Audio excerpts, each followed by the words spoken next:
In the previous video we have discussed the importance of putting together the right team when it comes to integration. We will now be talking in more detail about this aspect. In particular, we will have to talk about what is called a transition team. It's unlikely basically that when you close a deal you go immediately into integration. Of course, it needs a little bit of time to get prepared, and actually this is the role of what is called a transition team. So basically we are going from the moment of the closure to the moment of the integration itself. The role of the transition team is fundamentally to prepare the landmark for what is going to be in the next phase. So for example, it is for the transition team to put together what will be the integration team. It may look slightly confusing, but if you actually try to go from closure to integration immediately without any planning, the possibility that you're going to make mistakes is significantly high. So usually there are specific transition teams that report to the integration and merger officer, or to the senior person that is going to sponsor this initiative.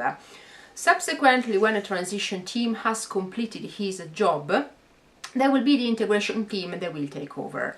The integration team usually is much bigger because actually they will have specific activities they have to carry out during the course of the integration. So for example, the integration team is composed by individuals that work in marketing, sales, legal, financial, procurement, research and development, and so on. So basically they report to the main functions and actually are the teams that are going to practically manage the integration itself. Usually the integration team is supported by what is called ad hoc teams, and these are basically individuals that have got specific knowledge in certain areas. So it can be that, for example, during an integration there is a requirement for ad hoc advice that actually is so specific that falls outside the normal remit of the integration team, and therefore it's possible to get these ad hoc specialists that are going to provide advice in order to get the integration completed in a correct way. So as you can see, the integration is not so straightforward because a good thought has to be given to who is going to integrate the team, and you need to have the right level of knowledge and the right level of expertise. One of the reasons why the integration failed is because as it is considered just an administrative task, which is actually the incorrect assumption, is given to whomever, whatever, even if they are junior, it's fine.